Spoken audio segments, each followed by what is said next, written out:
Leverages are probably the most misunderstood of tactics.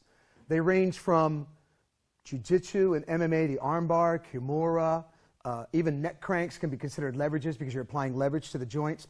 But they also range all the way to what we believe to be gentle lessons in Aikido and Kung Fu. Now, just because someone rolls out of a leverage or a wrist lock or an arm lock, that's a courtesy. That person is rolling because if they stand there and that rotation continues, it starts breaking joints. So stop thinking about, especially wrist locks and these kinds of things, as being passive sort of elements. These can be every bit as brutal a break and joint destruction techniques as any other lessons that we have in our arsenal. And we'll start with this because it's a very simple classic, right? Most people, when they do these lessons, they're violating some of the cardinal rules that we've already learned. They're keeping this away from their body.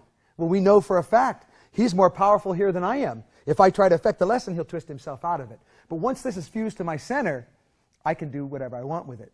Also, most people make the mistake of making big, broad motions with these, when in reality, you're doing something very simple. All you're doing is turning this over. Now, when you practice leverage this way, you have to be very careful. There's no way for him to roll out or fall. It's all pain all day, right?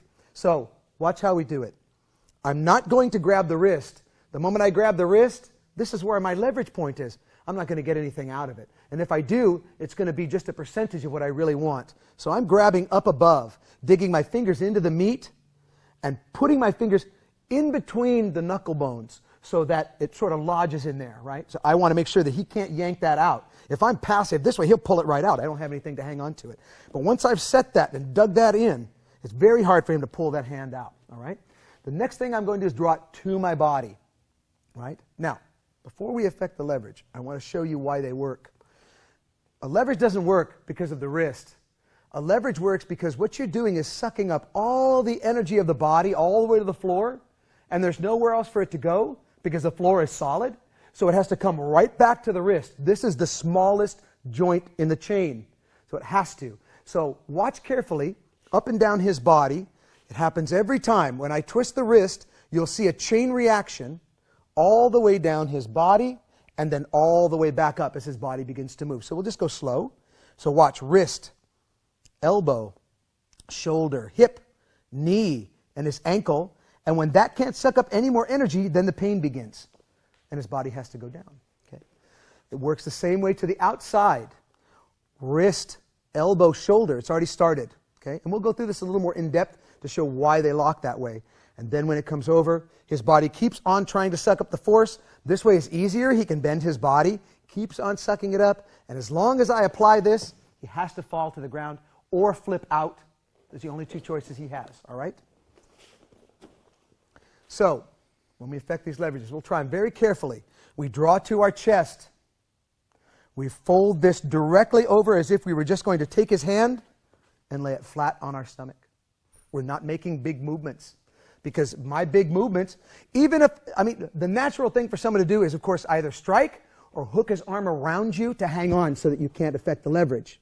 Now, if I were to do it in a traditional fashion, attempting to throw him with a leverage, which we'll also show, then he's got a point. He's got me now. But I can easily take that leverage, and if I just flip it straight over, it takes his body straight to the ground. There's nothing he can do. Okay? So we'll show it from the other side. So once I set this, watch that chain reaction. 1, 2, 3. Then this is a sudden movement or a gentle movement. It's up to you. If I'm putting him down, it's drunk Uncle Gus. Grabs me by the shirt. Gus, please, I told you before. Just stop it, my friend. Right? That's the gentle way. We put him down. Maybe he bonks his head. Maybe he gets hurt a little bit, but you haven't broken his wrist. If I'm going to break a wrist, I surge. I just lay it flat and turn it over. Right?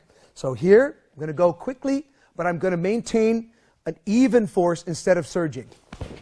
Now notice I'm going straight down my body, straight down my center line, not taking it out in big arc. The shorter the motion, the tighter to your body, the faster they work.